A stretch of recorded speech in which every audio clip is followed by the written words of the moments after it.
Donc, ce qu'on va faire ici, c'est pendant cette heure et demie, pendant lequel ce webinaire dure, parce qu'on va avoir quelques fonctionnalités avancées du produit. Donc, on a déjà fait un webinaire en fait la semaine dernière. Je ne sais pas si vous étiez déjà ici sur les bonnes pratiques. Donc, il y a certaines fonctionnalités qui seront à nouveau affichées ici parce que ce sont des fonctionnalités qui sont quand même assez avancées. Bon, pas la majorité. Donc, qu'est-ce que l'on va voir pendant cette heure et demie? Nous allons voir des calculs particuliers que l'on peut faire dans les mesures calculées qui vont être adaptés selon certaines choses et notamment dans cet exemple-là des calculs selon des niveaux d'exploration. Donc les niveaux d'exploration, qu'est-ce que c'est? C'est tout ce qui est hiérarchie, par exemple. Vous avez une hiérarchie et selon le niveau d'exploration sur lequel vous êtes, bah, vous allez avoir un calcul ou un autre que vous allez utiliser. Après, on verra la partie OpenStreetMap. C'est une partie qui est là depuis, on va dire, 2 ans maintenant, et qui permet d'avoir un affichage de cartes sous la forme de Google Maps. Et on a la possibilité de faire ce qu'on appelle des requêtes OQL. Alors, ce sont des requêtes en plus, c'est-à-dire que vous affichez vos données sur une carte. Et puis, si vous avez envie de déposer sur cette carte des éléments externes, des éléments, des données publiques, par exemple, la liste des McDonald's sur le territoire français ou les frontières, comme c'est ce que je vais vous montrer comme exemple, les frontières des différentes administrations, donc que ce soit les régions, les pays, les départements, etc. Ensuite, on va voir le double passage. Donc ça, c'est pour les personnes qui étaient là la semaine dernière. Le double passage, c'est la possibilité de calculer ces différentes mesures en 2 temps. Donc c'est très utile dans certains cas. Donc je referai ou je ferai du coup, selon si vous étiez là ou pas, une passe sur ça.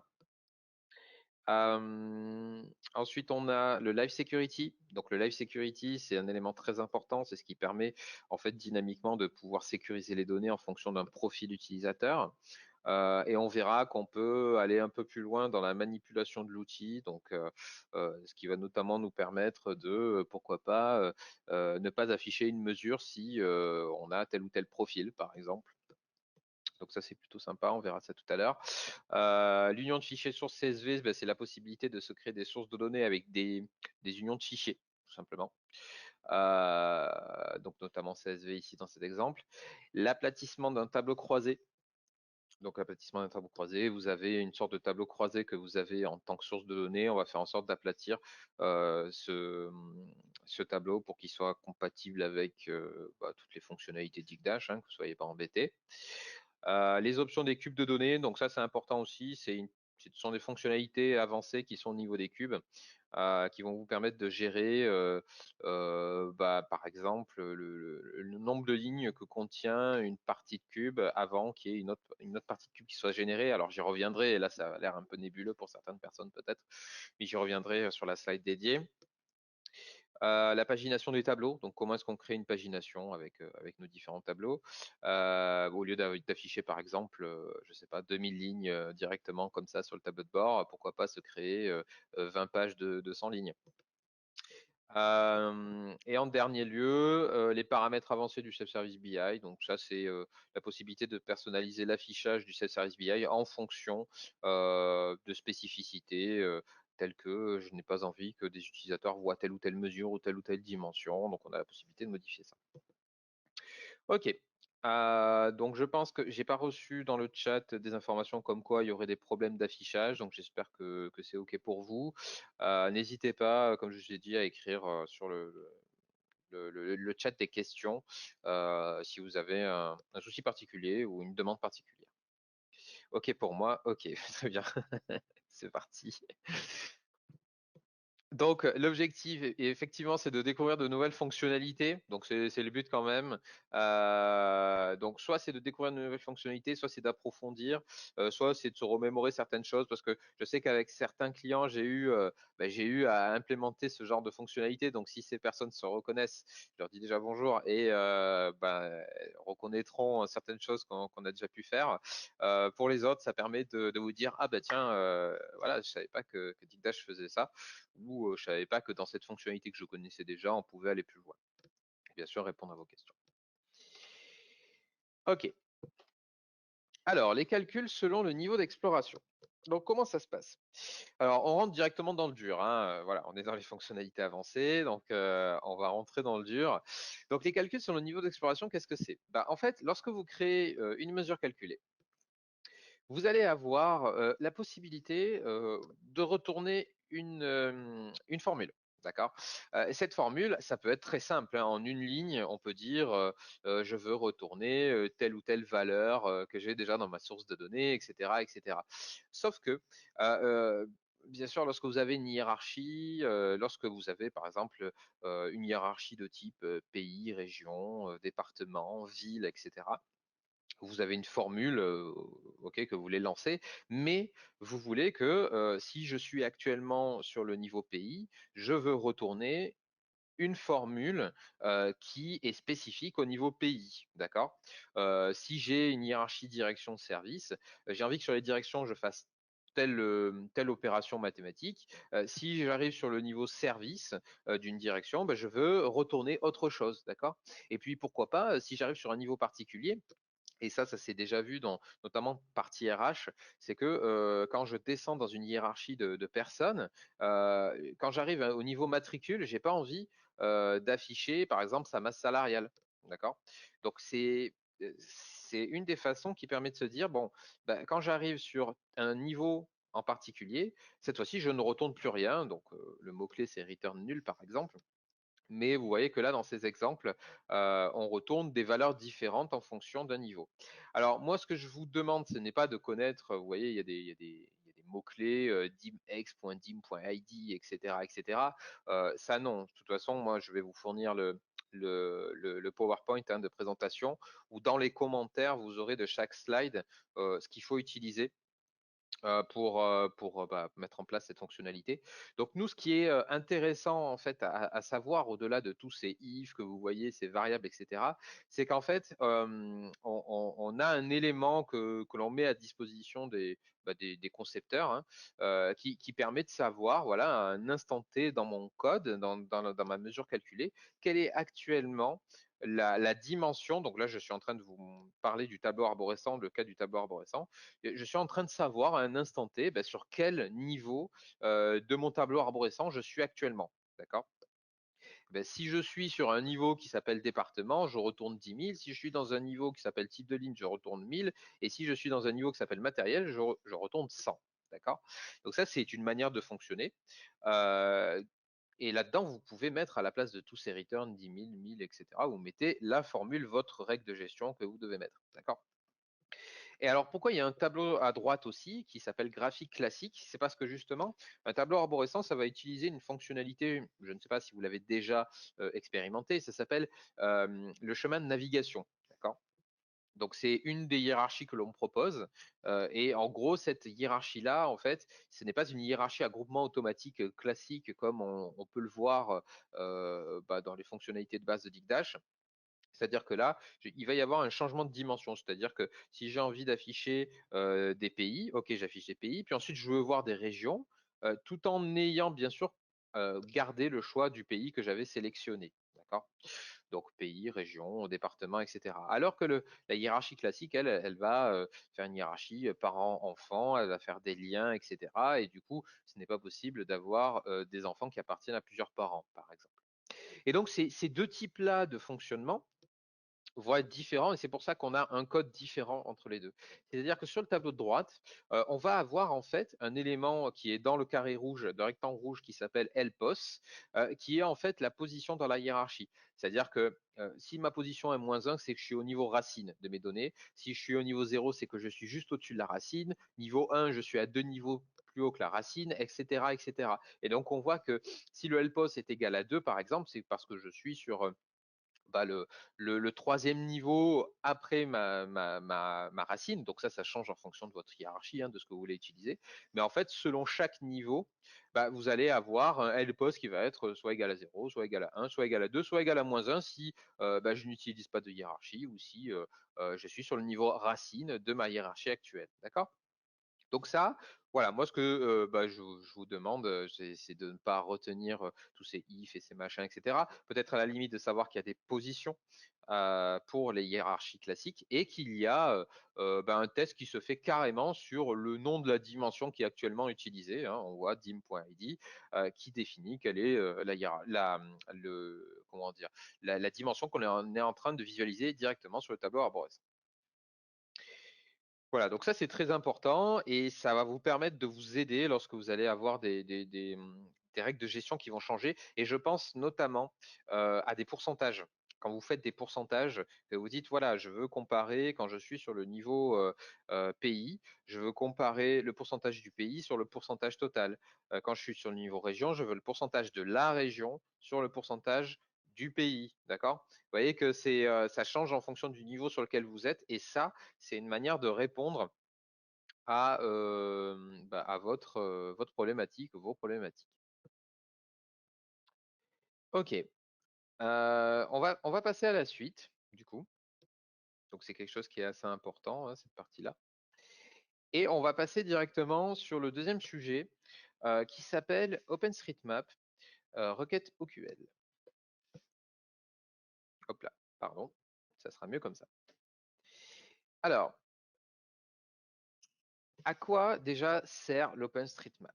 Alors l'OpenStreetMap, c'est un type de carte que l'on propose, alors qui est déjà présent depuis la version 2018. Alors, je ne saurais pas vous dire si c'est la première ou la deuxième version de 2018, mais c'était en 2018, où on a proposé voilà, de sortir un petit peu de ces cartes géographiques vectorielles, pour les connaisseurs, qui consistaient à avoir des formes géométriques et on colorise, en fait, ce sont des cartes de chaleur. On colorise les zones en fonction de la valeur de la mesure qu'on en a associée. Et donc, en fait, ce que l'on propose depuis cette date-là, depuis 2018, c'est d'avoir une carte OpenStreetMap qui nous permet donc d'avoir déjà une carte plus détaillée, d'accord? Et si vous voulez aussi d'avoir des coordonnées, de pouvoir déposer des éléments sur la carte hein, grâce à des coordonnées GPS.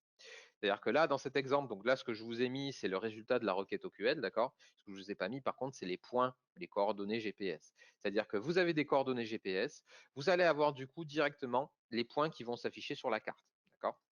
Mais en plus de ça, donc ça c'est pas tellement avancé, mais voilà, là maintenant ce que je veux orienter sur la partie avancée, c'est la requête OQL. C'est-à-dire que du coup, ce que l'on va faire, on va pouvoir rajouter des informations, comme je vous ai dit tout à l'heure dans le sommaire, qui vont de la liste des McDo, comme je vous ai dit en France, d'accord, jusqu'à l'apparition de frontières, comme on le voit ici. Donc là, c'est une requête OQL qui nous dit retourne-moi des frontières administratives du département des Bouches-du-Rhône ainsi que les frontières des communes. D'accord? Donc, ce qui me donne ces éléments-là. Et ce qu'il faut imaginer, c'est que avec ça, vous ayez aussi des coordonnées, des points hein, GPS qui s'affichent sur la carte avec leurs valeurs, etc., etc. Alors, comment est-ce que c'est possible de faire ça? Alors, je vais faire échappe sur ma présentation. En fait, on a une requête. Et une requête, cette requête-là, en fait, est, comment vous dire ça? Elle est générée via le site internet qui s'appelle Overpass Turbo. Alors, je vais l'ouvrir brièvement, hein. Voilà. Donc, c'est un générateur en fait de requêtes. Donc, vous avez une carte, je ne vais pas trop bouger pour éviter que ça lag sur la présentation. Vous avez une carte ici géographique. Et après, par exemple, vous avez sur la gauche la possibilité de mettre une requête. Alors, vous n'êtes pas obligé d'être un spécialiste dans tout ça. Je ne suis absolument pas spécialiste de requêtes OQL. Par contre, ce que je sais, c'est qu'il y a un assistant qui a au-dessus, qui s'appelle assistant, ici, un générateur de requêtes, et qui vous permet de mettre une requête. Alors, je sais qu'il faut l'écrire en anglais, donc je sais que boundaries, ça s'appelle comment dire, les frontières. Voilà, in Provence, Alpes, Côte d'Azur. Voilà, elle n'est pas comprise parce que j'ai dû mettre n'importe quoi. Alors, on va mettre ça, construire la requête. Mine de commune, une Provence, pourquoi pas, construire la requête. Alors c'est quelque chose qui est en perpétuelle évolution, hein, donc ça va être compliqué de faire quelque chose de juste rapidement. Voilà. Donc j'ai appuyé sur le bouton exécuter. Alors, je vais essayer de dézoomer. Je suis désolé si ça rame ou quelque chose comme ça. Alors, on va voir. Alors, si ma requête ne marche pas ici, c'est pas très grave, hein. J'ai déjà une requête qui est déjà toute faite. C'était histoire de voir si ça voulait marcher ou pas. Bon, il veut pas fonctionner. C'est pas très grave, c'est limite. Donc, ce que je vais faire, c'est que je vais récupérer ma requête qui est dans la présentation que j'avais déjà faite. Voilà. OK. Et ce que je vais faire, c'est que je vais prendre un dig dash. Voilà. Ici. Et ce que l'on va faire, c'est que je vais rajouter directement hein, une carte OpenStreetMap. Voilà. Donc OK. Donc le but là ici, c'est pas de vous afficher des coordonnées GPS, mais c'est au moins d'initialiser la carte qui est affichée. Pourquoi pas. Voilà. OK. Donc là, normalement, il y a la carte qui est en train de se charger. Ça dépend un petit peu de la connexion en fait qu'a le serveur avec votre installation. Voilà, ça met un peu de temps. OK. Et donc là, du coup, quand vous êtes sur cette interface, bon, très bien, vous pouvez déposer des coordonnées GPS, etc. Et donc, la partie OQL, elle se trouve où? Elle se trouve en haut à gauche, dans la partie paramètres de visualisation. Et là-dessus, vous allez avoir ici la possibilité de déposer votre requête OQL. Alors, cette interface-là, je ne vais pas trop en parler parce que c'est une nouvelle interface de la nouvelle version qui est sur le point de sortir. Alors, je ne vais pas trop en parler parce que vous n'êtes pas encore équipé de cette version-là. Moi, ce que j'aimerais bien, voilà, alors je pense que j'ai pas sauvegardé. On va voir, copier. Hop là. Alors, j'aimerais bien. Ah oui, d'accord, ok. C'est peut-être mieux de mettre ce genre de choses comme ça. Donc, on va faire ça.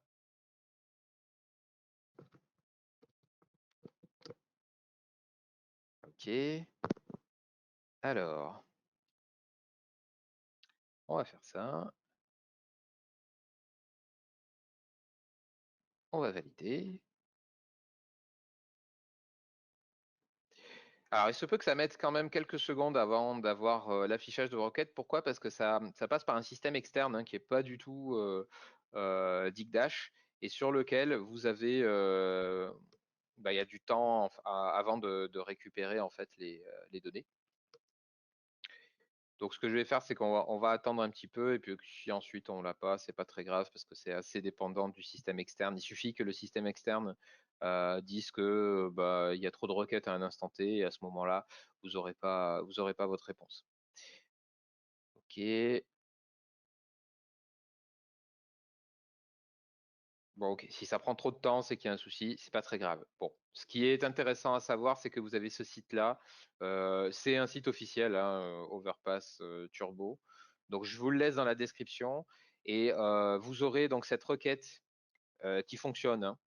Donc après, voir pourquoi à un instant T elle fonctionne pas, ça c'est voilà, j'ai un client qui peut attester que cette requête fonctionne. Bon là, elle a pas trop envie de fonctionner, c'est pas très grave. Hop là, je recharge juste un petit peu. Si ça marche pas, on passe à la suite. Et c'est pour vous expliquer cette petite fonctionnalité qui est plutôt sympathique quand elle veut bien fonctionner. Ok, bon. Allez, on passe à la suite. Hop là. Ok.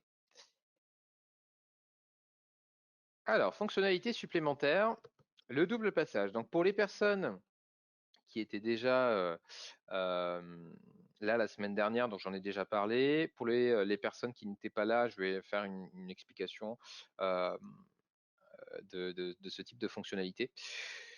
Donc cette fonctionnalité, le double passage, donc intervient dans les mesures calculées. Lorsque vous créez bah, des nouvelles mesures calculées avec des règles de gestion précises, etc., il arrive que parfois vous ayez besoin de récupérer toutes les données d'abord dans un premier temps pour ensuite faire quelque chose sur ces données. D'accord. Donc c'est un calcul qui va être fait en deux temps, parce que le fonctionnement par défaut de Digdash, c'est bah, je récupère toutes les données de telle ou telle chose, je fais une formule là-dessus et je retourne la valeur. D'accord. Donc là, dans certains cas, on a envie de récupérer toutes nos données dans un premier temps et ensuite de faire une formule ou de modifier des données, hein, voilà, c'est le but de faire les choses en 2 étapes. Donc, comment est-ce que ça se passe? Quand vous créez une mesure calculée, vous avez un mot-clé que vous allez devoir mettre. Donc, pareil, hein, tout est mis dans la description, vous inquiétez pas du PowerPoint, et qui va en fait vous permettre d'activer ce que l'on appelle le second pass, donc c'est le double passage. Et donc, vous voyez ici, donc je ne sais pas si vous voyez bien mon curseur, mais donc vous avez un need second pass, do not remove this line. Donc c'est un élément qu'il faut mettre, hein, qu'il faut coller dans la mesure calculée et qui va activer ce mode. Et donc ce mode, vous allez avoir des phases. Vous allez avoir une phase qui est égale à 0, c'est-à-dire la première phase, c'est-à-dire la phase de récupération, de récolte des données. Et puis, vous avez une autre phase qui est égale à 1, et donc qui est représentée ici par un else pour dire sinon, hein, si on n'est pas dans cette phase première, la phase 0, qui va permettre de manipuler vos données. Okay. Et donc, à quoi ça ressemble véritablement après par la suite? Ben, ça ressemble à ceci. Vous allez avoir votre mesure calculée, peu importe ici dans cet exemple, ça s'appelle moyenne mobile. Okay. Et donc, vous allez avoir votre nid seconde passe qui va se mettre tout en haut. Et vous allez avoir votre phase, d'accord? Vous allez avoir phase égale 0, par exemple. Donc, cette phase égale 0, là ici, vous allez avoir des éléments qui seront dedans. Alors, je vais rentrer un peu plus dans les détails puisqu'on est quand même dans la partie fonctionnalité avancée hein, par rapport à la semaine dernière. Vous allez avoir if phase égale 0, donc c'est-à-dire première phase de récolte des données. On va avoir un élément, alors que j'ai entouré de rouge un peu plus bas, mais qui est valable, c'est un élément qui s'appelle underscore global. Alors, qu'est-ce qu'est underscore global? Underscore global, c'est un objet qui est mis à disposition par les développeurs d'Igdash et qui va vous permettre de stocker vos données. Imaginez, en fait, là, dans ma première phase, je récolte mes données. Il va falloir que je les mette dans un élément qui va perdurer et qui va me permettre de pouvoir l'utiliser dans la phase suivante, c'est-à-dire la phase de manipulation. Et donc, en gros, cet underscore global, c'est un objet qui va vous permettre de stocker soit des variables, soit des tableaux carrément. Et c'est ce qui va être fait là ici, c'est-à-dire que si vous regardez là où il y a mon curseur, je vais créer avec cet objet un tableau qui va s'appeler Vals, d'accord? Alors pas l'ancien Premier ministre, mais qui s'appelle Vals, on va dire, et qui va être un tableau. Et ce qu'on va faire, c'est qu'on va utiliser une fonction qui s'appelle push et qui permet de déposer la valeur courante en fait dans ce tableau. Et donc, imaginez bien que si vous avez 10 valeurs, le tableau va être composé de 10 cases avec ces 10 valeurs. Donc, très bien. Et puis ensuite, lorsqu'on est dans la phase else, c'est-à-dire la phase 1, la phase de manipulation de mes données, et bien à ce moment-là, ce qu'on va faire, alors je ne vais pas rentrer dans les détails puisque c'est le calcul d'une moyenne mobile. Donc une moyenne mobile, c'est, on a défini en haut que la moyenne mobile est à 2 périodes, c'est-à-dire que à chaque période, je récupère les 2 dernières et j'en fais une moyenne, d'accord? Et lorsque j'avance, la moyenne sera sur les deux de derrière, mais de la période courante. Et donc, c'est mouvant, en fait. Et donc, le but, ici, c'est de faire en sorte de choper les 2 dernières valeurs et d'en faire une moyenne, etc., ce qui donne le résultat que vous avez sur la droite. D'accord? Mais voilà, en fait, le principal la principale fonctionnalité qui est utilisée tout le temps hein, dans le double passage, c'est cette utilisation de tableaux qui va permettre de stocker les données dans un premier temps et de pouvoir manipuler par la suite. Mais je peux très bien stocker d'autres choses. Je pourrais stocker des membres de dimension, c'est-à-dire que si quand je récolte mes données, là actuellement je suis sur tel client, eh bien, je vais pouvoir stocker le client aussi dans ce tableau, d'accord? Et faire ce qu'on appelle un tableau associatif. Et donc là, comme ça, je vais pouvoir savoir que telle valeur appartenait à tel client et que après, dans la récolte, dans la manipulation des données, si je suis sur tel client, eh bien, je fais telle formule et pas une autre. D'accord? Donc ça, après, le champ des possibles est quasiment infini. Ça dépend de vos données et de ce que vous voulez faire. Mais vous pouvez tout stocker pour tout manipuler ensuite et faire des conditions, etc. Donc là, on est bien dans quelque chose d'avancé, quelque chose de précis et qui vous permet voilà, de répondre à certains de vos besoins. Voilà. Donc ça, c'est pour. Donc pareil, vous aurez le code en descriptif. Et puis de toute façon, c'est pas quelque chose que vous allez maîtriser à 100% dès le début. Le but, c'est que vous soyez au courant. cette fonctionnalité, que vous ayez un code d'exemple, que peut-être vous essayez par vous-même d'y arriver selon votre profil, etc. Et puis derrière, voilà, après, il y a Dictage derrière pour vous expliquer peut-être plus en détail par la suite. Vous n'allez pas tout vous souvenir maintenant. Ici, c'est juste un webinaire de présentation. Ok, voilà pour le double passage. On va passer à la suite pour le coup, voir d'autres fonctionnalités. Alors, là, on va passer sur le Live Security. Donc, vous avez peut-être eu la possibilité de rencontrer ce type de fonctionnalité qui est présente depuis la version de 2017. Et ce Live Security, en fait, à quoi il sert? Il sert à sécuriser les données, mais de manière dynamique. Alors, ça veut dire quoi? Ça veut dire que vous avez la possibilité de faire en sorte qu'en fonction d'un profil utilisateur, par exemple, j'appartiens à tel ou tel service, j'appartiens à telle ou telle région géographique, en fait, ça va permettre de dire, voilà, si tu n'appartiens t'appartiens à la région PACA, tu ne peux pas voir les données d'autres régions. D'accord? Et donc le Live Security, c'est un type de sécurité parmi deux ou trois autres. Hein, voilà, on en propose. Voilà, par exemple, on le voit sur le tableau de droite. On a en tout trois types de personnalisation. Et justement, nous, c'est là où j'ai encadré en orange, c'est la personnalisation Live Security qui permet, voilà, de bloquer les données en fonction de l'utilisateur courant. Et donc, la possibilité que l'on a là-dessus, c'est de faire en sorte que, voilà, on va mettre en place ce que l'on appelle un script hein, qui va nous dire, voilà, en fonction de tel profil, j'affiche telle donnée. Et donc, comment est-ce que ça s'active le Live Security?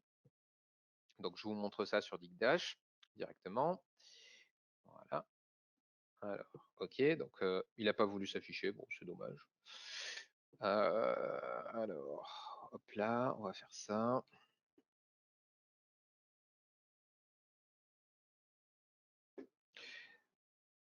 Ok. Donc le Live Security, déjà, où est-ce que ça s'active? Ça s'active sur un modèle de données, d'accord? C'est-à-dire que vous êtes sur votre modèle de données ici, donc c'est un modèle de données télécom. Je vais devoir aller dans la partie avancée, ici. Donc on y retournera dans cette partie, puisqu'on a pas mal de choses à voir là-dedans.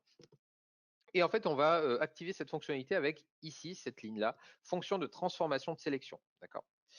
Et donc, là-dessus, vous avez déjà des exemples qui vous sont déjà donnés, d'accord?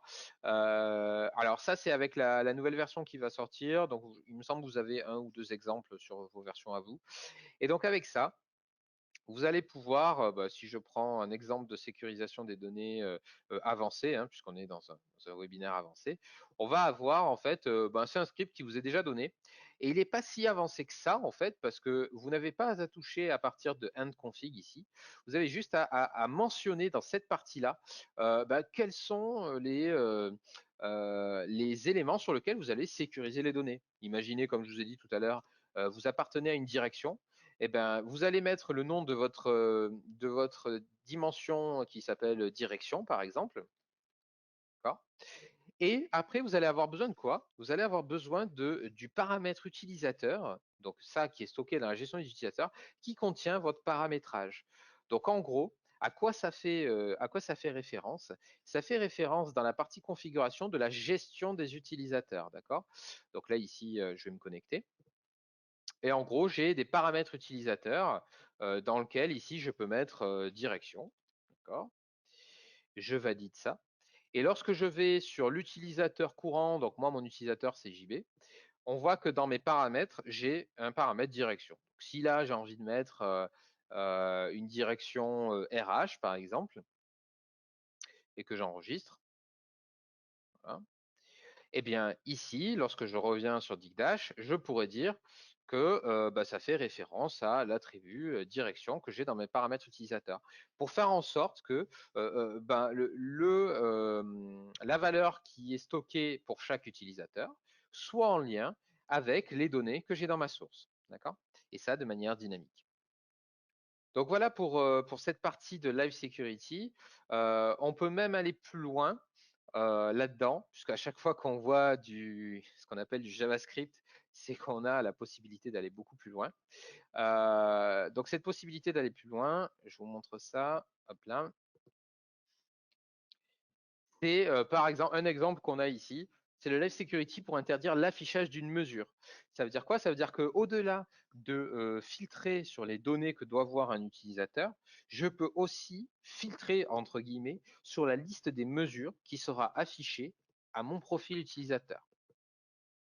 Donc en fait, pareil, hein, tout comme j'ai créé direction tout à l'heure pour comme variable utilisateur, je peux créer aussi show measure par exemple. Donc c'est un nom hein, qui est donné et qui en fait est relié à une mesure qui s'appelle CA par exemple, hein, chiffre d'affaires. Et donc selon en fait le fait que vous soyez apte à l'afficher ou pas, donc en gros il y a marqué oui ou non dans le champ show measure, et bien en fait, on va mettre un bout de code, et dont notamment une fonction qui s'appelle remove measure, qui va vous permettre d'enlever carrément la mesure qui est affichée dans la liste des mesures que vous pouvez avoir lorsque vous créez un graphique. D'accord?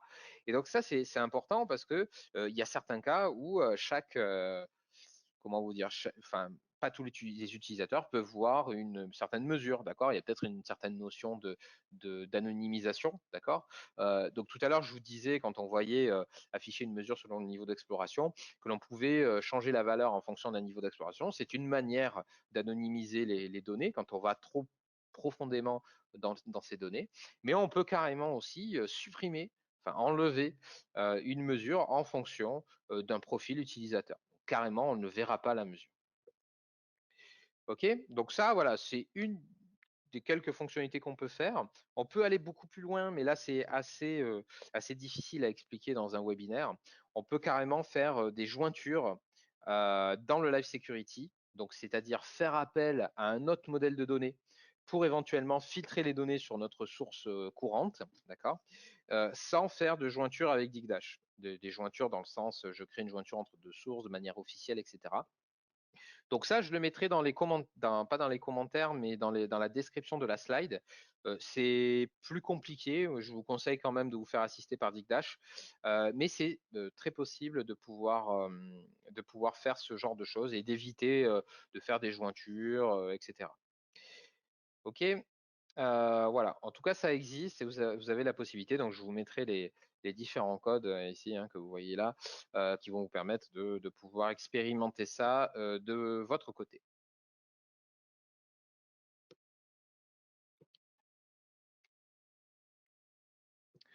Ok.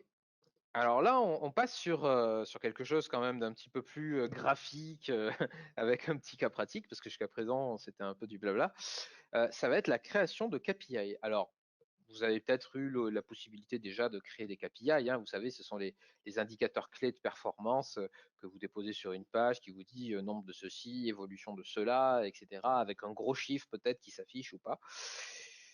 Et donc en fait, moi, je voulais passer dessus parce que c'est quelque chose qui est facile à faire, mais difficile à maîtriser. C'est-à-dire que, ok, c'est simple à faire un élément qui affiche la valeur de quelque chose, d'accord, mais c'est plus compliqué de le faire de manière un peu plus sympa, un peu plus jolie.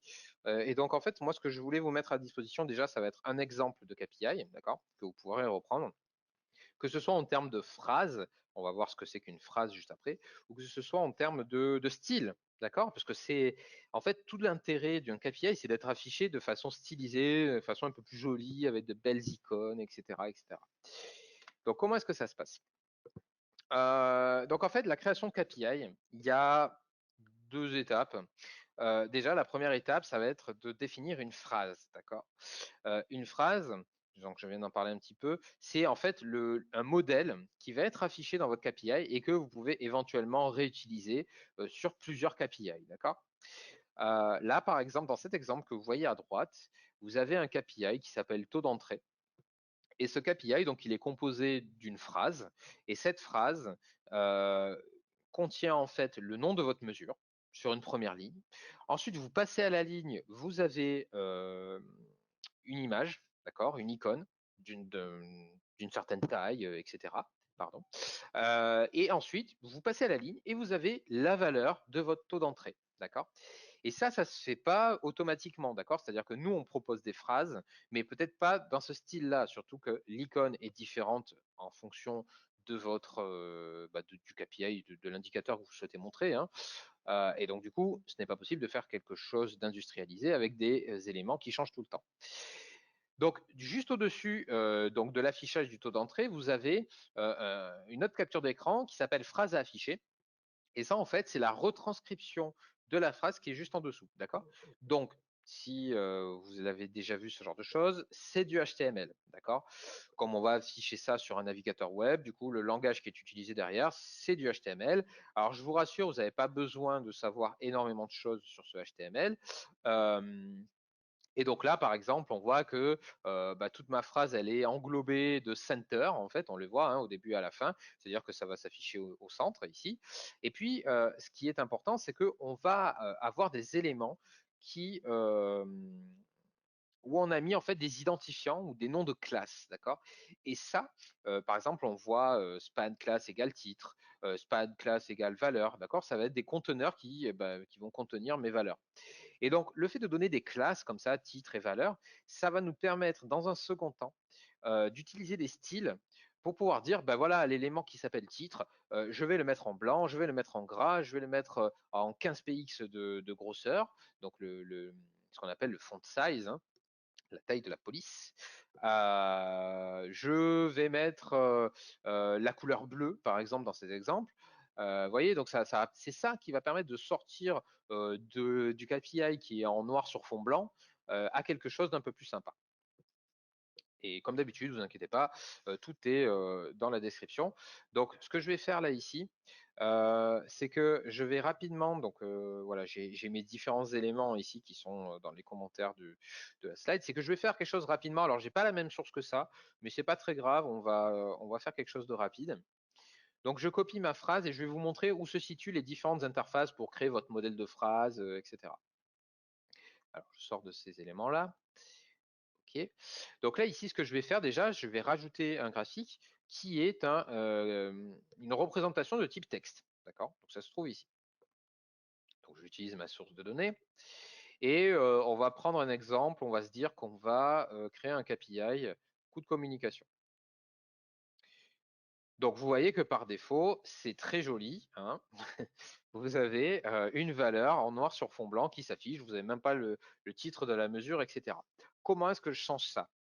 Alors, vous avez dans fonctionnalité, paramètres de visualisation, vous avez ici donc un menu en accordéon et notamment vous avez configuration complémentaire qui vous permet de configurer la génération du texte. D'accord? Donc, je décale un petit peu.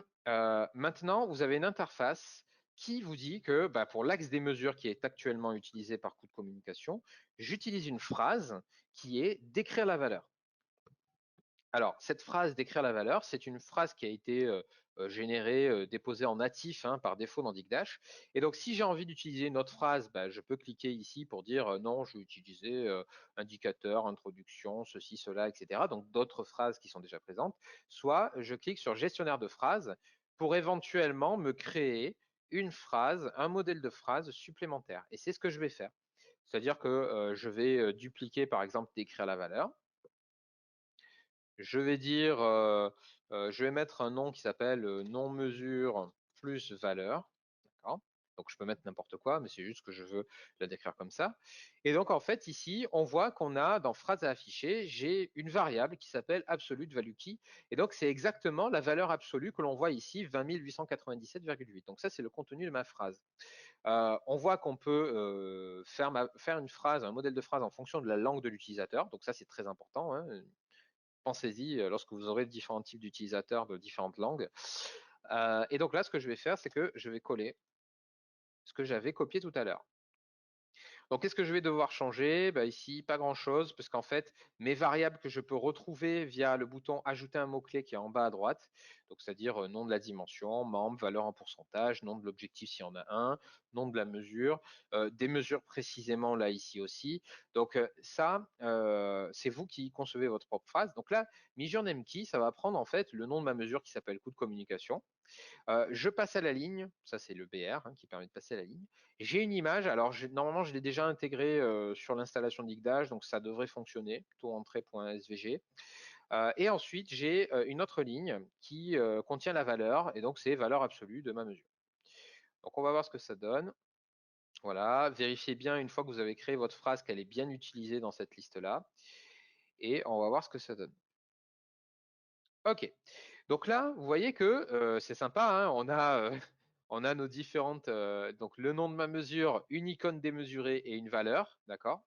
Mais c'est tout à fait normal qu'on ait ce genre d'affichage parce que je n'ai pas mis encore les styles. Je n'ai pas dit que bah, mon image vectorielle, elle est de 32 par 32, que mon coût de communication, il est telle police et qu'il est telle taille, qu'elle est telle taille, etc., etc. Donc la deuxième étape, c'est d'aller copier ce que l'on appelle le CSS. Donc le CSS s'appelle les feuilles de style. Hein, c'est ça qui va rendre les choses plus ou moins jolies, etc. Et donc ça aussi, je vous le livre. Hein, donc vous n'avez pas besoin de savoir grand-chose, si ce n'est une fois que je l'aurai copié, je vais vous montrer les éléments qui sont les plus importants. Donc pour copier, coller un style, vous allez dans la partie style qui est ici. Je vais créer un nouveau style, on va dire KPI. KPI. Voilà. Je vais coller ça. Voilà, je veille bien à ce que ça soit déjà utilisé. Ok, on va appliquer. Voilà. Alors, donc là, ce que l'on retrouve, alors ne vous cassez pas les yeux sur le coût de communication, c'est normal parce qu'il a il a été fait sur un thème sombre, donc c'est pour ça qu'il est en blanc. Donc ce que je vais faire, c'est que je vais modifier la couleur de mon titre. D'accord. Et donc pour ça, vous avez notamment ici un élément qui s'appelle point titre. Et ça va gérer la partie du titre que j'avais défini. Donc tout à l'heure, il y avait écrit span classe égale titre, etc. Et donc là, on voit qu'on a la couleur. Donc là, ce que je vais faire, c'est que je vais mettre quelque chose d'un peu plus sombre. On va dire, on va mettre en noir. Voilà, histoire que vous ne vous cassiez pas les yeux. Voilà. Mais là, j'ai mon KPI qui est créé, qui a l'air plutôt sympathique. Et puis ensuite, vous voyez que bon, il est déjà configuré pour que, en fonction de la taille que je donne, déjà il se centre et que voilà, sa taille change en fonction de la résolution que vous avez de votre écran. Okay. Donc je pense que ça sera sympa pour vous de pouvoir l'utiliser. Et donc par la suite, ça donne quoi? Alors je vais vous montrer un exemple. Tac, voilà. On est en train de faire un, comment vous dire? Je suis en train de redesigner en fait une maquette RH qui est disponible sur le site. Ça nous donne à peu près ceci. Voilà, par exemple, moi ce que j'ai pris pour l'exemple de ce webinaire, c'est le taux d'entrée qui est ici. Mais après, voilà, ça vous donne des pages, ce genre de page en termes de KPI, etc. Donc qui est plutôt sympa. Donc là, ce qui resterait à faire, mais plutôt dans la partie éditeur de tableau de bord, c'est de mettre une couleur de fond en fait à votre bloc, ce qui va faire en sorte que voilà, vous pourrez voir en fait le blanc de votre titre, etc. D'accord? Et donc là, ici, dans cet exemple, j'ai une icône différente par KPI, ce qui fait que malheureusement, je vais devoir créer autant de phrases que de KPI, hein, puisque j'ai ça qui change. Mais éventuellement, si vous ne mettez pas d'icône et que vous mettez juste employé, par exemple, début de période et la valeur, vous pourrez très bien ne créer qu'une phrase pour 5 KPI ici dans cet exemple. D'accord? Voilà, donc j'espère qu'avec cet exemple-là, ça va vous permettre de pouvoir vous créer des KPI qui soient un peu plus sympas parce que c'est pas évident dans un premier temps, sachant que vous aurez la possibilité aussi plus tard, hein, donc on parle de moyen terme, d'avoir accès au fait de pouvoir récupérer des KPI déjà faits, voilà, une sorte de base de données Digdash où vous aurez la possibilité de récupérer des formats déjà faits, des styles de KPI déjà faits, etc. Donc ça, c'est un projet qu'on a à moyen terme et donc il vous permettra de, voilà, si vous avez un KPI qui vous plaît, de pouvoir appuyer sur un bouton et de le récupérer directement. Voilà. Vu que c'est pas le cas encore, du coup, je préfère vous le partager directement dans ce webinaire. Donc, vous aurez qu'à copier-coller les différentes valeurs. Hein, voilà, si je fais ça, voilà, vous savez tout ce qui est à coller, donc en termes de phrases, en termes de CSS, pour avoir déjà quelque chose que nous faisons actuellement et qui est plutôt sympa. Ok, On va passer à la suite. Alors, je regarde l'heure, il est 11h20. Alors, on va faire une petite pause. On va faire une petite pause et comme ça, je vais pouvoir répondre à vos questions. Donc, si vous voulez faire une petite pause de 2-3 minutes, on reprendra vers 11h22. Je vois qu'il est 11h19. Et en attendant, donc, je réponds à des questions si vous en avez. Alors, bonjour. Alors, une question. Pourquoi ne pas utiliser les composants d'infographie plutôt que le texte pour les KPI? Alors, effectivement, c'est une possibilité. Alors, moi, ce que j'aime bien dans la partie KPI, des textes, pardon, c'est que vous êtes libre, en fait, de la façon dont vous créez votre KPI. C'est-à-dire que, bah, voilà, si j'ai envie, donc c'est du HTML déjà, dans un premier temps. Donc, si vous avez un peu de connaissances en HTML, bah, vous avez la possibilité un petit peu de personnaliser la chose. Et puis par la suite, effectivement, voilà, si vous avez, si l'intérêt se trouve au niveau des infographies, donc des différentes images que vous voulez mettre, etc. Effectivement, c'est possible de passer par ce type de graphique-là. Donc, je vous montre pour les personnes qui sont là. Donc là, je vais faire OK. Je vais mettre juste un KPI histoire de sauver ce que j'ai fait au cas où. Voilà. OK.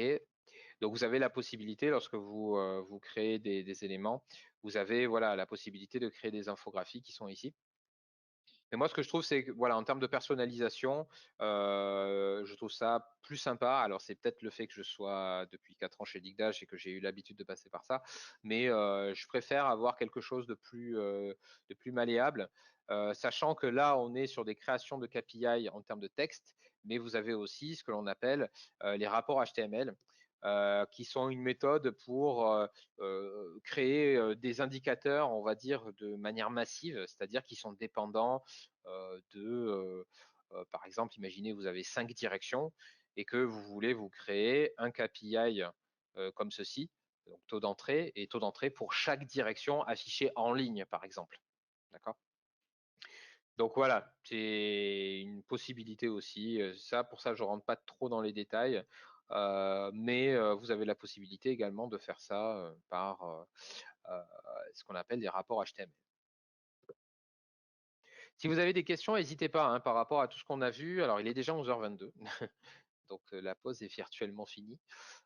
Mais si vous avez des questions, n'hésitez pas sur l'outil, alors que ce soit de choses que l'on a vues jusqu'à présent ou d'autres choses, hein, vous inquiétez pas. Bah voilà, ça tombe bien. La page d'après, c'était les KPI ici. OK. On va passer à la suite. Vous pouvez poser vos questions, j'y répondrai du coup en fin de séance. Donc, on va passer sur un autre type de fonctionnalité. Donc, pour les personnes qui étaient là la semaine dernière, ça va vous dire quelque chose, j'en ai déjà parlé. Ce sont les unions de fichiers sources CSV. Alors, peut-être vous le savez, peut-être vous ne le savez pas, vous avez la possibilité dans Digdash, lorsque vous êtes avec des fichiers Excel, XLS, vous avez la possibilité déjà de faire une union de toutes les feuilles de votre fichier XLS. D'accord? C'est-à-dire que si vous avez dans votre fichier Excel une feuille qui s'appelle janvier 2020, une autre qui s'appelle février 2020 et une autre qui s'appelle mars 2020, par exemple, vous avez la possibilité au sein de Digdash de faire une union de toutes les feuilles, d'accord? Une union automatique. Donc, si je prends par exemple, je vais vous montrer ça. Alors, si j'arrive, OK. Donc ici, j'ai la possibilité, lorsque je suis sur un fichier XLS, attention, hein, lorsque je suis dans un fichier XLS, j'ai la possibilité, en appuyant sur ce bouton avancé, notamment d'assembler toutes les feuilles. Donc ça veut dire que je vais récupérer toutes les feuilles, je vais éventuellement insérer une colonne avec le nom de la feuille, d'accord, histoire de savoir que les données que je visualise actuellement sont de janvier, de février, de mars. Et par la suite, je vais faire une union automatique du coup, c'est-à-dire que j'ai pas besoin de créer 3 sources de données de type fichier Excel pour pouvoir avoir ma source de données, et je vais pas avoir besoin chaque mois de créer manuellement une autre source. Donc la contrepartie, c'est que bien sûr, il faut que mes 3 feuilles aient exactement la même structure, d'accord? parce que sinon, ça perd de son intérêt. Vous allez avoir, alors, dans certains cas, vous allez avoir des données qui seront présentes dans un mois et pas dans un autre. Ok, bon, ça peut aller. Mais dans un autre cas, vous pourrez carrément avoir l'union qui foire parce que il a trouvé carrément, alors une même colonne qui était à la position 3 dans un mois, il est retrouvé à la position 5 dans un autre. Alors attention, du coup, parce que dans certains cas, ça interrompt l'union. Et donc, vous allez vous demander pourquoi, à partir d'un certain moment, je n'ai plus les données. C'est tout simplement parce que Dictash a détecté que quelque chose avait changé. Et du coup, il ne fera pas l'union jusqu'au bout. OK. Donc ça, c'est dédié à des feuilles au sein d'un même fichier Excel qui ont la même structure et sur lequel vous voulez faire une union. OK. Mais donc ce dont je veux vous parler là tout de suite, c'est plutôt l'union de fichiers carrément. C'est-à-dire que vous allez pouvoir récupérer un fichier qui peut-être est une extraction de données pour le mois de janvier, un autre fichier qui a l'extraction du mois de février et un autre fichier qui a une extraction pour le mois de mars. D'accord. Alors, comment est-ce que c'est possible de faire ça? Eh bien, en fait, donc je vais passer en plein écran, c'est qu'en fait, on va passer par un objet qui est créé au sein d'Igdash qui s'appelle un objet WNLK, un WLink, et qui va vous permettre en fait de lier tous vos fichiers. D'accord. C'est-à-dire que lorsque vous allez vouloir créer ce lien à travers vos fichiers, déjà dans un premier temps, il va falloir les déposer sur, faire en sorte que Digdash accède à ces fichiers, mais ensuite, vous aurez la possibilité, ce qu'on appelle de créer un lien, d'accord? Et ce lien, par exemple, alors je regarde si, voilà, je l'ai mis en place. Voilà, vous voyez dans cet exemple-là, sur la gauche, vous avez des fichiers qui contiennent exactement le même nom, mais ensuite vous avez 2020 01 20, 2020 02 20, 2020 03 20. Et bien vous allez avoir la possibilité, et si je reviens en arrière, lorsque vous créez une source, de créer ce qu'on appelle un lien, d'accord? Créer un nouveau lien. Et le but, ça va être dans cet espace-là de se dire, je veux créer un lien. Ce lien s'appelle, dans ce cas-là, borne IRVE-2020 quelque chose. D'accord. Et là, Digdash va récupérer tous les fichiers qui commencent par borne IRVE 2020 et il récupère tous les éléments par la suite, peu importe, d'accord. Et tout ça, il va les lier, d'accord, pour faire en sorte d'avoir une union de tous ces fichiers-là. Alors, si je vous fais un test là directement, donc, qu'est-ce que l'on doit faire? Quels sont les prérequis? Déjà, je dis que je veux créer un fichier source de données de type CSV. C'est important de le savoir parce qu'en fait, cette fonctionnalité fonctionne avec des fichiers CSV uniquement, d'accord? Donc, quand tout à l'heure je vous disais l'union de fichiers Excel, ce sont des fichiers XLS. L'union de fichiers CSV, uniquement en format CSV, d'accord? Je sais que je suis pas très clair, mais voilà, cette fonctionnalité-là fonctionne qu'avec les fichiers CSV. Donc, comment qu'on fait du coup pour créer ce lien? Eh ben, je vais faire ajouter un fichier au serveur. Et là, je vais dire, non pas je veux choisir un fichier en local, mais je vais créer un nouveau lien. Et ce nouveau lien, je vais devoir dire, je prends comme exemple un des trois fichiers qui sont présents là ici. Je fais OK. Et ce que je vais faire, c'est que je vais dans le nom du fichier, je vais aller à l'endroit où je veux récupérer tous les éléments donc, qui commencent par borne IRVE 2020 et je vais rajouter une étoile. D'accord. Et donc là-dessus, je peux mettre des expressions régulières. Donc si vous connaissez les expressions régulières, vous allez pouvoir vous amuser. Et là, moi, ce que je vais faire, je vais mettre 2020 étoiles. Donc je vais récupérer tous les éléments qui commencent par borne IRVE 2020 et peu importe la suite. Et donc c'est ce fichier-là que je vais utiliser en tant que source de données. D'accord. Donc après, j'ai une source qui s'affiche, peu importe, ce n'est pas le but de ce webinaire. Mais le but là ici, c'est de se dire ensuite la dernière étape, comment est-ce que je fais pour activer la fonctionnalité du coup d'union, parce que pour l'instant j'ai fait un lien, mais j'ai pas dit je veux faire une union de tous ces fichiers. Et bien j'ai en fait un élément lorsque j'appuie sur afficher, avancer, pardon, qui permet de dire utiliser plusieurs fichiers WNLK seulement. Et c'est ça et seulement ça qui va activer votre fonctionnalité d'union. OK. Si vous n'activez pas cette case à cocher, mais que vous avez utilisé le WNLK en tant que source, eh bien, ça va utiliser le dernier fichier qu'il a trouvé dans la liste. C'est-à-dire qu'en gros, il a trouvé ces trois fichiers-là, il va prendre le dernier dans l'ordre alphabétique, Et donc là, ici, ça va être 2020-03-20 et il va vous afficher ce dernier fichier. Donc ça peut être aussi une bonne méthode si vous voulez systématiquement, quand on dépose des fichiers dans un répertoire, de ne récupérer que le dernier. Ok, donc ça c'est l'union de fichiers WNLK. Donc ça, voilà, si vous ne le savez pas, ben, c'est une bonne façon aussi, si vous avez les moyens de faire ce genre de choses, pour pouvoir faire de l'union de plusieurs fichiers, notamment si vous n'avez pas d'historique dans une seule source. Alors, on va aller un peu plus loin dans une fonctionnalité que j'ai peut-être utilisée chez certains clients et qui s'appelle l'aplatissement de tableau croisé. Donc, à quoi sert l'aplatissement de tableau croisé? Alors, ça sert lorsque déjà votre source de données n'est pas très adaptée à une exploitation par Digdash. C'est-à-dire que Digdash, lui, ce qu'il aime, c'est une sorte d'export de type base de données de vos données. C'est-à-dire, vous avez des colonnes, d'accord, date, matricule, coût, voilà, ce genre de choses. Et donc, pour une date donnée, pour un service donné, pour une direction donnée, pour une personne donnée, vous avez une valeur. D'accord? Et là, dans cet exemple-là, alors l'image est un peu grisée, j'espère que vous voyez bien. Vous avez dans votre source de données, notamment bon, des colonnes, d'accord? Mais vous avez des colonnes qui s'appellent politique, thème, indicateur, etc. Et puis, vous avez des colonnes qui s'appellent année 2008, année 2009, année 2010, année 2011, etc., etc. Un peu comme un tableau croisé, d'accord? Voilà, un tableau croisé, imaginez, ça arrive souvent, j'ai en tête un exemple où vous avez quelque chose qui est rempli par des humains, d'accord, et qui, donc vous en avez fait un tableau croisé, et ce tableau croisé, vous voulez l'exploiter euh, dans, dans un tableau de bord Dash, d'accord, ou alors tout simplement les personnes remplissent les données sous forme de tableau croisé. Donc là, qu'est-ce qu'on va faire? Alors, outre le fait que c'est pas bien, enfin en tout cas, voilà, en termes d'exploitation par Digdash, c'est pas bien. Vous avez la possibilité de décroiser le tableau. Alors, je dis pas que c'est quelque chose qui est simple, c'est quelque chose qui a quand même quelques restrictions, d'accord? Mais on va dire que c'est un peu, entre guillemets, une solution de secours pour pouvoir permettre d'exploiter les données de manière correcte.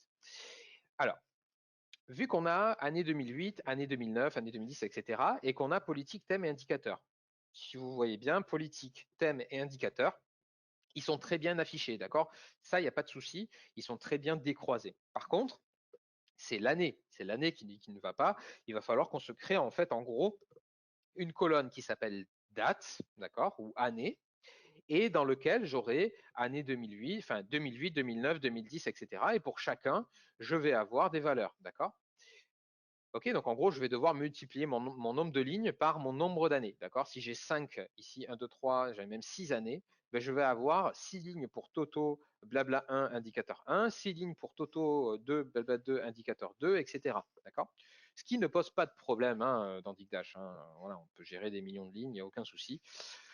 Et donc, du coup, comment est-ce qu'on fait ça? Eh bien, on va appuyer sur le bouton avancer que l'on a en haut à gauche, donc que j'ai déjà cliqué tout à l'heure pour faire une union euh, de feuilles Excel. Et là-dedans, vous allez avoir la fonctionnalité d'aplatissement de tableau croisé. Et là-dedans, vous allez avoir plusieurs paramètres. Vous allez devoir dire à Digdash le nombre de colonnes que vous avez en en-tête. D'accord? Donc, en gros, ce sont les nombres de colonnes qui ne sont pas à décroiser. D'accord? C'est-à-dire que la politique, le thème et l'indicateur, il n'y a absolument pas besoin de les décroiser, ils sont déjà décroisés. D'accord? Ensuite, vous avez le nombre de lignes d'en-tête. Alors, généralement, dans les fichiers Excel, alors ça peut arriver que vous ayez des en-têtes sur 2 colonnes, etc. Mais généralement, vous avez une ligne qui contient vos en-têtes 2 colonnes, d'accord? Donc là, vous laissez à 1. Et puis ensuite, vous avez une case à cocher donc, qui est juste derrière le trait rouge qui s'appelle liste des mesures. Alors, c'est généralement à cocher parce que vous avez toujours des mesures. Donc, par exemple, année 2008, 2009, etc. Donc, à l'intérieur, vous avez des valeurs. D'accord? Donc, c'est considéré comme une mesure. Et donc ensuite, on va vous demander, est-ce que donc, les mesures sont définies en colonne ou en ligne? Alors là, on voit que les mesures sont définies en colonne, hein, puisqu'on a la colonne année 2008 qui contient des valeurs, etc. Et quel est l'index de la colonne ou des lignes de mesure, c'est-à-dire à partir de quand on va commencer à décroiser en fait les différentes colonnes qui contiennent des mesures. Eh bien, on voit qu'il y a marqué 2. Alors, pourquoi 2? Parce qu'en fait, si vous voulez, ici, les colonnes, on voit que colonne, on a colonne 0 ici, alors que c'est la première colonne. Et en fait, c'est ça la difficulté, c'est que les colonnes commencent à un index 0. Donc, en gros, on va dire qu'à partir donc, de la colonne numéro 2, on commence notre décroisement de tableau. D'accord? C'est comme ça qu'il faut le comprendre. Et donc, attention, du coup, ce n'est pas 3, parce que là, on est déjà sur la colonne des mesures, mais c'est pour dire à partir de la colonne numéro 2, je vais commencer. Donc, je détecte que j'ai des mesures ici que j'ai sous forme de colonne et que je vais les décroiser. OK. Et donc, je crois qu'à suite, voilà, j'ai mes éléments qui s'affichent de cette manière-là par la suite. C'est-à-dire que je vais avoir mes années qui étaient en colonne qui se retrouvent en ligne. Je vais avoir une multiplication par 6, du coup, de toutes les lignes que j'avais précédemment, c'est-à-dire la politique, etc., etc. Donc, on les voit, hein, multipliées par 6. Et donc, l'inconvénient, ça va être que je vais devoir renommer mes colonnes moi-même, puisque vous voyez que maintenant, j'ai colonne 0, colonne 1, et que je n'ai plus, en fait, politique, etc. Donc, il faudra double-cliquer sur l'entête de la colonne pour pouvoir modifier ça. Mais voilà, ça vous permet, en fait, de pouvoir décroiser votre tableau et de pouvoir l'utiliser. D'accord? Voilà, donc si ça peut vous aider, à vous débloquer, même si moi, de ce que je vois, essayez quand même d'avoir quelque chose euh, d'aplati, en fait. C'est toujours mieux parce que cette fonctionnalité-là, par exemple, elle a une restriction, c'est que si par la suite, donc si je reviens en arrière, là, voilà, si je reviens en arrière, vous voyez qu'ici, vous avez vos colonnes de mesure, mais si après, vous avez à nouveau des colonnes, comme vous avez les 3 premières colonnes ici, ben, ça ne marchera pas. Il faudra que vous déplaciez vos colonnes et que vous les mettiez avant vos mesures, parce qu'il ne peut rien avoir après les colonnes des mesures ici. D'accord? Donc, c'est une restriction. Et donc, voilà, je vous conseille quand même d'avoir quelque chose de type extraction base de données pour pouvoir manipuler correctement vos données dans Dictash. OK. Donc ça, c'est bien parce que vous l'aurez dans le PowerPoint et on va pouvoir passer à la suite. Les options des cubes de données. Alors là, on va voir un petit peu ce qui traîne dans la partie modèle de données. Et donc, même si vous n'êtes pas spécifiquement ultra calé en ce qu'on appelle les cubes de données, qui sont en fait on va dire les fichiers, pour vulgariser, les fichiers qui seront montés en mémoire sur le serveur Digdash pour que vous ayez accès à vos données de manière instantanée, etc. Vous avez des options dans les modèles de données qui vous permettent de gérer quelques petites fonctionnalités qui peuvent vous aider à optimiser la façon dont ces cubes de données-là sont gérés. Alors, lorsque vous êtes dans cette partie-là, dans la partie avancée des modèles de données, vous avez un onglet là, voilà, qui s'appelle Avancé, qui est ici, d'accord. Et là-dedans, vous avez un ensemble de fonctionnalités. Alors, ces fonctionnalités, il y en a certaines qui ne sont plus utilisées. Déjà, je vais faire le tri.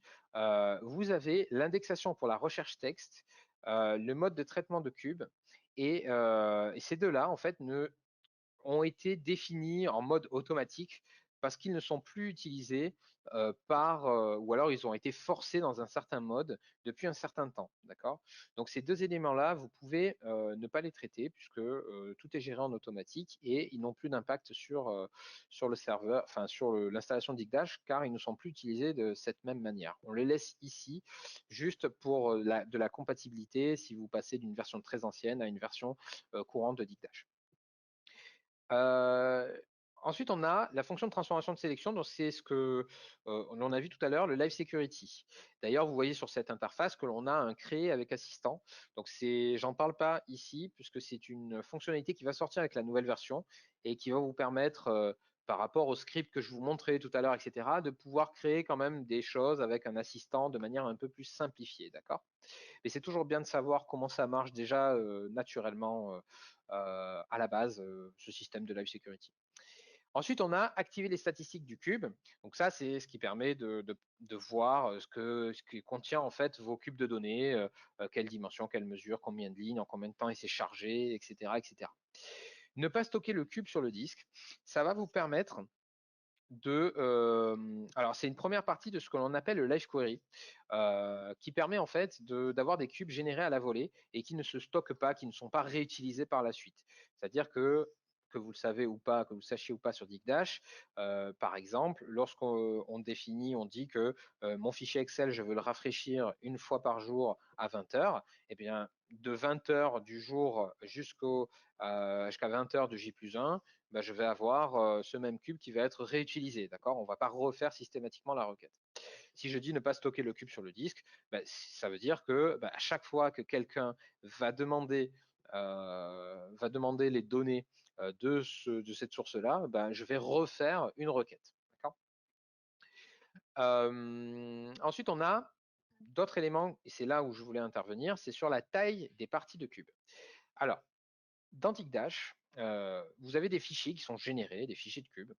Et par défaut, en fait, tous les 100 mégas, on a tous les 100 mégaoctets de données qui sont stockées sur le serveur.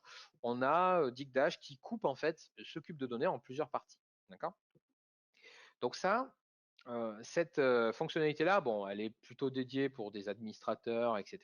Ça va permettre de se dire, bon voilà, au bout d'un moment, lorsque je vais avoir énormément de données, je vais avoir énormément de parties de cubes, et en fait, au bout d'un moment, je vais avoir tellement de parties de cubes que Digdash, pas qu'il va passer plus de temps à, à aller chercher des parties de cubes, mais il va y avoir un temps qui va être dédié à la récupération des parties, etc. Et trop de parties de cubes va générer trop de gestion dans ces parties. D'accord? Donc ça, c'est plutôt dédié pour des utilisateurs administrateurs. Et cette fonctionnalité-là, elle est très efficace après lorsque, par exemple, on utilise Digdash en mode clustering. Donc le Digdash en mode clustering, c'est quoi? C'est lorsque vous avez un serveur Digdash maître et plusieurs serveurs Digdash esclaves qui sont là pour traiter vos cubes de données. D'accord? C'est-à-dire que Digdash maître délègue du travail à d'autres Digdash pour vous afficher plus rapidement le résultat d'une requête. Et ça, généralement, on le fait sur des cubes de données qui dépassent le milliard de lignes. D'accord? Voilà.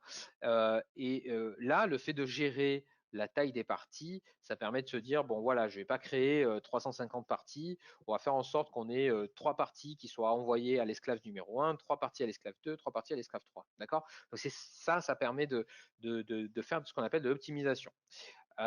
Donc, si vous n'avez pas une telle installation en termes de clustering, vous n'avez pas besoin de cocher cette fonctionnalité parce que vous ayez 300 parties ou 3 parties, ça sera pareil quasiment au niveau du serveur unique de Digdash. D'accord? C'est uniquement si vous avez des serveurs Digdash à côté qui traitent aussi les cubes qui sont générés à partir d'ici. Par contre, ce qui est intéressant, même si vous avez qu'un seul Digdash, c'est le dernier point, c'est le temps de conservation mémoire minimum. C'est-à-dire que par défaut, chaque cube Digdash n'est stocké en mémoire que 10 minutes. C'est-à-dire que pendant 10 minutes, une fois que quelqu'un a demandé les données de cette source, les données sont stockées dans la mémoire du serveur, ce qui fait que n'importe qui vient et qui demande aussi ces données, la demande va être traitée beaucoup plus rapidement puisque les données sont déjà dans la mémoire de Digdash. Et au bout de 10 minutes, si personne ne l'a demandé, on a les fichiers qui sont sortis de la mémoire jusqu'à ce qu'il y ait quelqu'un qui redemande ces fichiers. À ce moment-là, on les remet en mémoire, ce qui coûte un petit peu en termes de mise à disposition, etc., etc. Et donc ça, selon la façon dont utilisent les utilisateurs, enfin à quelle heure les utilisateurs arrivent sur l'application, combien il y a d'utilisateurs dans la journée, etc.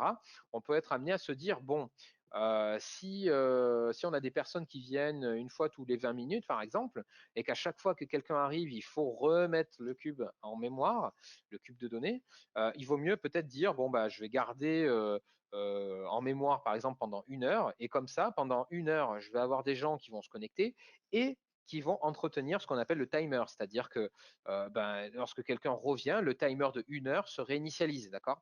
et donc on arrive sur une date de validité qui est bah, la date de la dernière personne qui s'est connectée, qui a demandé les données, plus 60 minutes. D'accord? Donc je ne sais pas si vous voyez où je veux en venir, mais du coup, ça veut dire que tout au long de la journée, ça va entretenir le fait que le cube va toujours rester en mémoire, d'accord? Et finalement, chaque utilisateur qui va demander les données bah, va en fait utiliser des données qui sont déjà en mémoire, donc ça va être plus rapide. D'accord?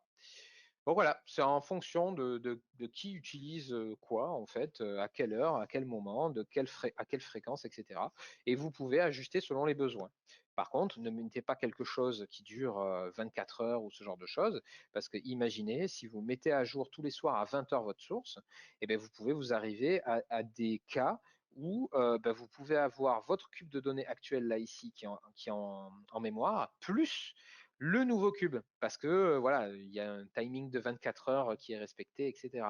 Donc, selon la taille de votre cube, s'il est petit, c'est pas très grave, mais ça veut dire qu'à un moment donné, vous aurez deux mêmes cubes en mémoire, l'un qui contiendra les données de J-1, l'un qui contiendra les données de J. D'accord? Et donc ça peut être préjudiciable sur la mémoire disponible sur votre serveur, etc. Donc veillez bien à ce que tout soit quand même, voilà, que le rafraîchissement des données se fasse à une période où déjà il y aura personne et qu'en plus ça fasse plus d'une heure où le dernier utilisateur s'est connecté. D'accord? Généralement, un utilisateur à 3 heures du mat, il va pas se connecter à 2 heures du mat pour voir les données. Après, faites attention au décalage horaire. Si vous avez des personnes tout autour de la planète qui se connectent à votre tableau de bord, faites attention au décalage horaire aussi. Voilà. Donc c'est quelque chose qui est à bien réfléchir. D'accord? Mais au moins c'est là, et on en rajoute de plus en plus, hein, ce genre de fonctionnalité qui était présente auparavant, mais peut-être pas au niveau source de données. C'était quelque chose qui était global et qui en plus était dédié à des utilisateurs beaucoup plus avancés, des administrateurs, il fallait qu'ils modifient des fichiers, etc. etc. Ok. Ensuite, on va passer à une autre fonctionnalité qui s'appelle, alors c'est pas si avancé que ça, mais ça fait appel à une interface avancée de l'outil. C'est la pagination dans les tableaux. Alors, la pagination dans les tableaux, moi, je vois souvent des utilisateurs, des clients qui en fait, lorsqu'ils affichent un tableau, bah, ils affichent tout le tableau, entre guillemets, toute leur sélection, donc sans faire de filtre, etc. Et donc, on se retrouve avec des cas où bah, il y a tellement de lignes que bah, ça prend du temps déjà à Digdash d'envoyer au navigateur les données, mais plus encore, ça prend du temps au navigateur lui-même de générer la structure de votre navigateur web, hein, là où il s'affiche votre tableau. Ça prend du temps aussi de générer en fait au niveau du navigateur votre tableau. Et donc ça peut amener à des insatisfactions parce que du coup, bah, les utilisateurs ils sont là, ils attendent, il y a écrit chargement, ils attendent pendant 20 secondes, presque leur navigateur se fige aussi, hein, le temps qu'il ait réussi à terminer la génération, etc. Et donc, c'est pas très agréable. Donc, nous, ce qu'on a mis en place depuis un certain temps, c'est la possibilité de faire de la pagination dans les tableaux. D'accord? C'est-à-dire que ce qu'on va faire, c'est que on va, lorsque l'on crée un tableau, on va déjà, dans un premier temps, désactiver une fonctionnalité qui s'appelle le défilement virtuel. Alors, qu'est-ce que le défilement virtuel? C'est quelque chose qui n'est que vous ne voyez pas au premier abord, mais lorsque vous avez un tableau et que vous avez du scrolling, c'est-à-dire les ascenseurs de haut en bas, etc., et bien, ce qui est affiché en fait à chaque fois que vous descendez avec votre molette de souris, etc., est automatiquement généré. En fait, il n'existe pas par défaut, il n'existe pas, je vais dire physiquement, mais c'est pas physiquement. En fait, il est généré à chaque fois que vous appuyez sur votre molette, d'accord? Ce qui permet de ne pas tout générer d'un coup. Et donc, en fait, pour activer cette fonctionnalité, il va falloir désactiver ce défilement virtuel, donc faire en sorte que Dictash récupère toutes les lignes pour qu'elles soient intégrées dans un système de pagination. Alors, je vais vous montrer ça directement en live. Ça sera plus sympa. Donc, ce qu'on va faire ici, alors je vais faire annuler. Hop là, voilà. Et on va se créer un tableau, tout ce qu'il y a de plus simple, qui va contenir pas mal de lignes. Donc, dans ma source de données, je vais prendre des régions. Je vais dire que je vais afficher les régions au niveau région avec un coup de communication. Voilà. OK. Donc là, vous voyez sur la droite, on a des ascenseurs. D'accord? Là, tout va bien. Donc, je vous ai dit, c'est virtuel. En fait, ce que vous voyez, ce qui défile ici, c'est Digdash qui automatiquement remplace les anciennes données par les nouvelles. D'accord? Mais ça ne se voit pas. Okay. Ensuite, dans l'option paramètres de visualisation, vous avez notamment le défilement virtuel. Donc, vous le décochez. Donc là, si vous n'avez pas trop de données, ça ne change pas grand-chose. Mais à ce moment-là, vous voyez que rien que l'animation change. Vous voyez que par exemple, l'entête ici, on ne le voit plus, alors qu'on le voyait tout à l'heure. D'accord? Donc ça change. Maintenant, deux fonctionnalités qu'il faut activer. Et où ça se passe? Ça se passe dans la partie fonctionnalité avancée, donc qui est le lien bleu que vous avez dans la page paramètres de visualisation. Donc là-dedans, outre le fait que vous aurez des styles JSON qui correspondent en fait au style largeur de colonne, etc., etc., donc ça on le laisse tranquille, vous appuyez sur le bouton ajouter et vous allez mettre une première fonctionnalité qui s'appelle PageCube, qui est en gros, sans trop rentrer dans les détails, ça va vous permettre d'activer et de paginer en fait les résultats de votre cube. Donc là, je vais mettre true ici, qui veut dire donc vrai, et j'active cette fonctionnalité. Mais c'est pas fini. Il faut maintenant que je dise à Digdash tous les combien de lignes de résultats je veux créer une page. D'accord? Et donc là, c'est une autre fonctionnalité, donc je rappuie sur ajouter, je tape page size, et là, je vais mettre par exemple 10. Voilà. Je fais OK. Et donc là, normalement, je vais avoir voilà, un système de pagination qui est ce qui est, et qui me permet d'avoir donc les 10 premières lignes de mon cube de données, et je vais avoir la possibilité de cliquer ici pour avoir une pagination. D'accord? Alors, comme je vous ai dit, ce n'est pas super avancé, mais la méthode est quand même avancée puisqu'il faut aller dans la partie fonctionnalité avancée pour activer la fonctionnalité. D'accord? Donc voilà, c'est plutôt sympa et ça vous permet d'éviter de devoir générer des trop grandes lignes de données, un certain grand nombre de données, et vous évitez d'avoir du scrolling vertical. Donc c'est plutôt sympa. Donc pareil, manipulation dans la description de la slide. Voilà. Donc voilà, défilement virtuel, PageCube, page size, qui vous permet d'avoir ceci.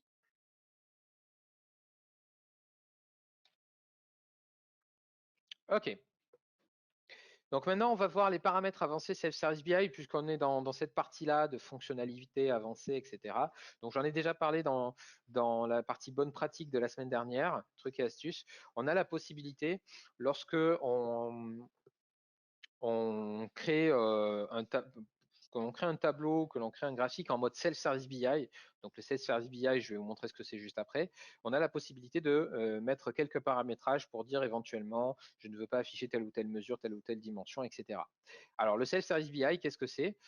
Si je prends par exemple, on va voir ici, alors ma session a expiré, c'est pas très grave, je vais vous montrer sur le site de Digdash, très rapidement, qu'est-ce que le Self-Service BI? Donc je vais un peu vite, hein, mais c'est l'idée, c'est comme il est 11h50, on va un peu booster. Voilà, je vais sur une démo et en fait j'ai un onglet analyse, voilà, ici où j'ai du self-service BI, c'est-à-dire je vais avoir un tableau ou un tableau croisé ou peu importe la représentation, et je vais avoir un bandeau sur la gauche où je vais avoir la possibilité de déposer des nouvelles dimensions et des nouvelles mesures. Okay, et donc je peux paramétrer la config de l'affichage qui est affiché ici, c'est-à-dire que par exemple, est-ce que j'ai envie d'afficher ici un champ de recherche pour pouvoir taper département, par exemple. D'accord? Est-ce que par défaut, je ne veux afficher que les éléments qui commencent par la lettre T, par exemple, type de ligne et téléphone. D'accord? Voilà, je peux faire un certain nombre de choses et désactiver ce champ de recherche, ce qui fait que les utilisateurs ne pourront que voir une partie des mesures et des dimensions, pas toutes. D'accord? Alors, comment est-ce que ça fonctionne? Alors, je vais essayer de retrouver ceci. Voilà. Eh bien, lorsque je suis dans ce mode-là, au centre, vous savez, c'est ce que je viens de faire pour le PageCube et le Page Size, sauf que là, ça s'appelle Editor Options, pardon. Et là-dedans, je vais mettre pas mal de fonctionnalités. Donc, donc Show Filter Dimensions, est-ce que je veux afficher le champ de recherche des dimensions? C'est ce que je viens de vous montrer. Si je mets false, ça disparaît, vous le voyez sur l'écran de droite. Filter dimensions, si je dis que, alors c'est une expression régulière qui veut dire ici commence par le n underscore et puis peu importe, eh bien, je vais avoir sur la droite des éléments de dimension qui commencent par n underscore quelque chose, d'accord? Et comme je n'aurai plus la possibilité de chercher, ben, je n'aurai que ça à disposition, d'accord? Et donc, il y a plein d'autres choses aussi, donc pareil pour les mesures, etc. Mais vous avez un ensemble d'éléments. Alors, je ne vais pas rentrer dans les détails, mais ça sera pareil dans la description de cette slide. Vous voyez qu'il y a pas mal de choses ici qui permettent d'activer ou pas des fonctionnalités qui sont affichées par défaut, etc. Et donc ça, je vous mettrai à disposition. Et donc ça, c'est intéressant parce que ça permet de ne pas systématiquement afficher tous les éléments de votre source de données, qui est quand même un certain contrôle sur ce que vous souhaitez faire afficher ou pas aux utilisateurs. Ok, donc c'est le mot-clé Editors Option. Donc ça aussi, vous l'aurez dans la description.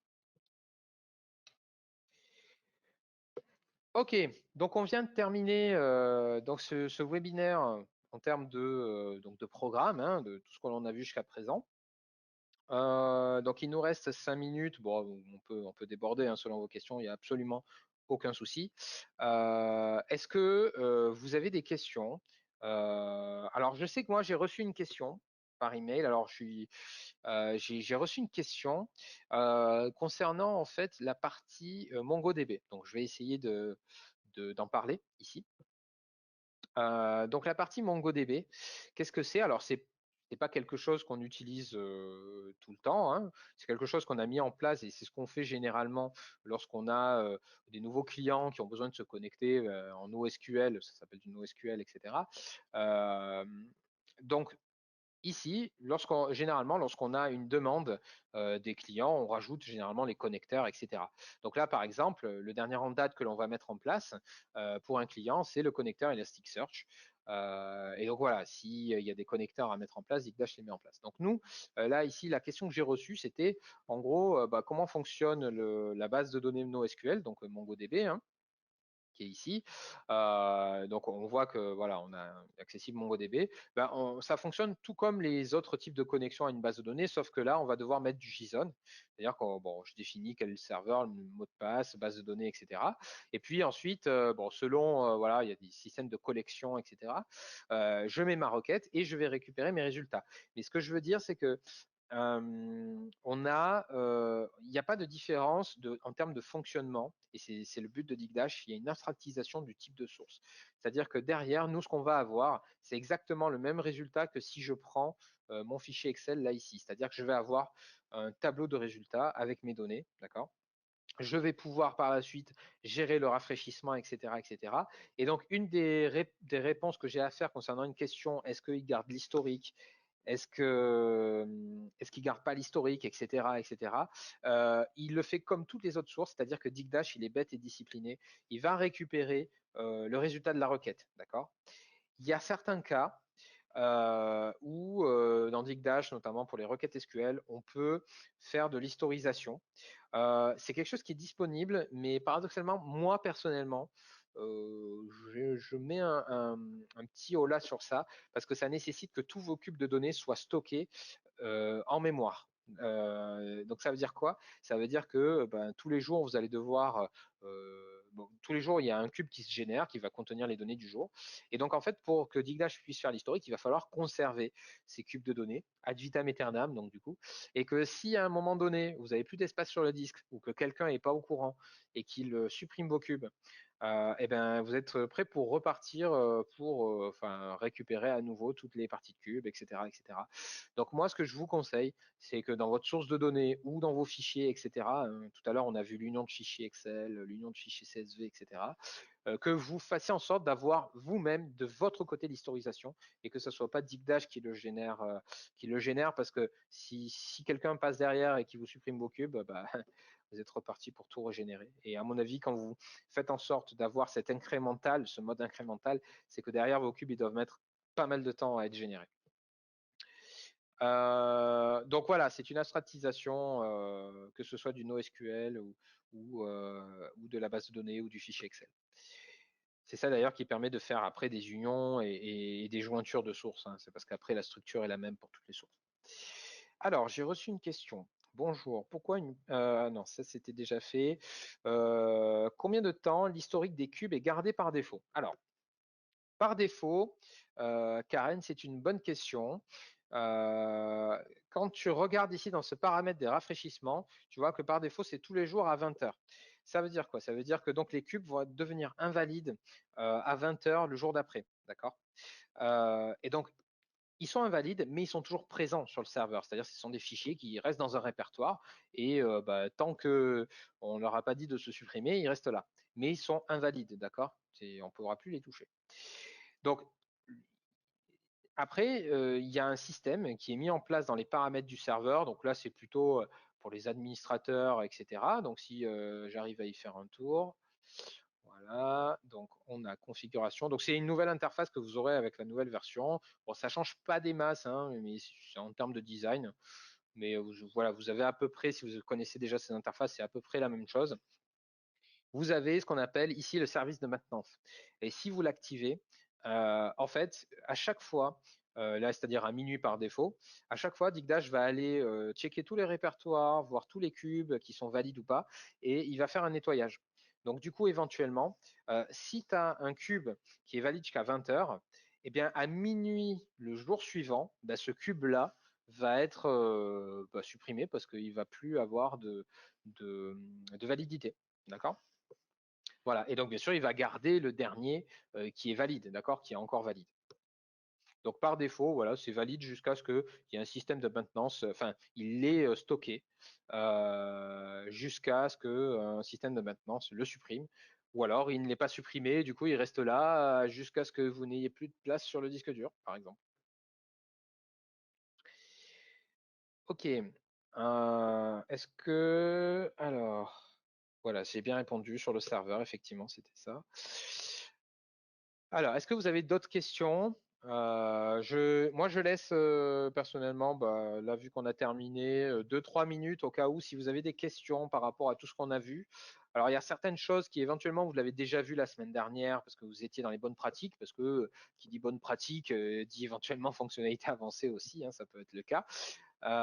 Chaque slide va avoir sa petite description de script, hein. Voilà, que vous ayez des affinités avec le JavaScript ou pas.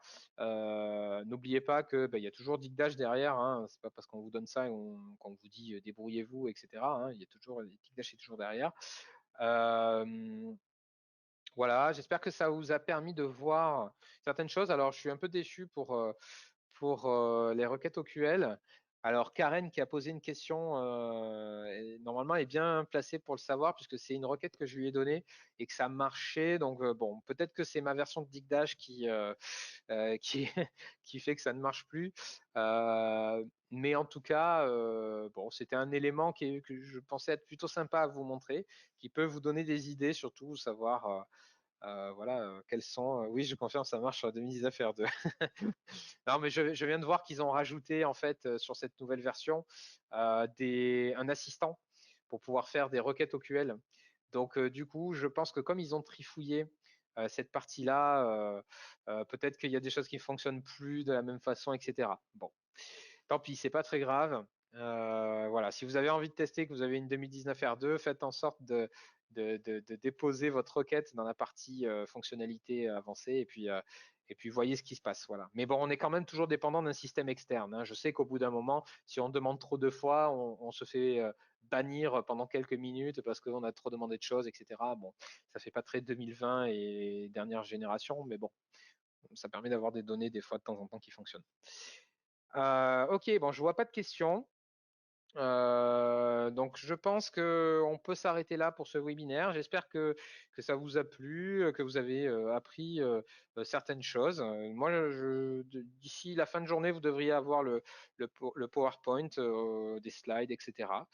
Et puis voilà, autre chose aussi que je voulais présenter, c'est qu'on fait une quotidienne. Je ne sais pas si vous êtes au courant, c'est que chaque jour de la semaine, à partir d'aujourd'hui, on a à 14h15, on a en fait des thèmes qui sont abordés. Différents thèmes qui sont abordés. Et donc, si ça vous intéresse, sur le site internet notamment, vous avez la possibilité de vous inscrire à ces webinaires. Voilà, c'est totalement gratuit, hein, c'est une présentation comme je peux le faire ici. Et l'intérêt, c'est que ça dure une demi-heure, donc c'est pas quelque chose qui dure très longtemps. Voilà, c'est assez rapide. Donc on va avoir un système de personnes qui présentent et de personnes qui répondent sur le chat en même temps. Voilà, donc ça vous permettra de poser vos questions et que ce soit quelque chose de plus rapide, etc.